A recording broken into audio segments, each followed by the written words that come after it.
is to inspire others. When I see these guys winning the U.S. Investing Championship, and I had a little to do with it, it makes me way more happier than me winning it, to be honest with you. I probably wouldn't have, 30 years ago, but now it does.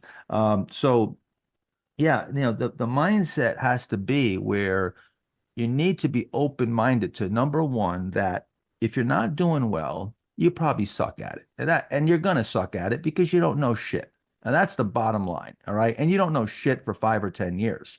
And you got to realize that that's the way it is. And find somebody who knows what they're doing, shut up, listen, and make a commitment to something. You can't go to a coach and give it a half-ass effort for a couple months and then go to another coach. There's no magic coach. You've got to, there's coaches that coach different ways, and some coach with a lot of positive motivation, some coach like Bobby Knight, scream and yell, and there's different ways, right? So, but you got to make a commitment to that coach. You got to make a commitment to a style. You got to make a commitment where you spend a lot of time not being very good at it and working and working and working. And I think that's the mindset, is that I think that's my strength, is my unconditional persistence.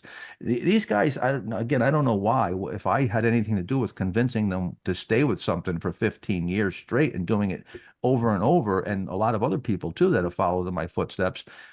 But I know O'Neill did a great job of convincing me that this was the way to go. And that if it doesn't work, it's because of me, not because of the style of the strategy.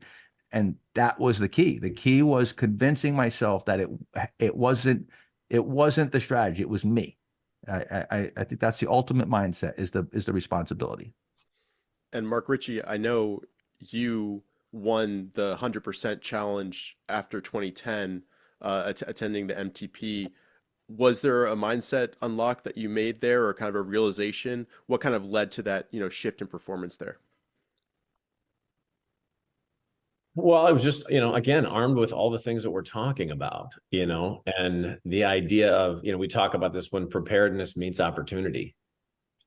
Well, that is essentially what we do in this business, in my opinion, is just making sure you're prepared for those good periods in the market. There's so many things. We're all complicated individuals, right? And we all struggle with different things. The reality is that the market has a way of exposing our weaknesses, and through a number of the things we just talked about, post-trade analysis, you're never going to perfectly remove those things. The key is but you can manage them. And even the idea of, look, whether it's, holding losses, selling too quickly, style drift, is getting over those kinds of things, and realizing too, all the way back to, this isn't a business about, I've got to be right. My goal is to make money. If your goal was real, and you have to, it's very humbling, even when Mark goes like we have people now complimenting Brandon and I, going, you guys are, helping us change our lives or whatever. And that means a lot to me, because I was broke when I came to the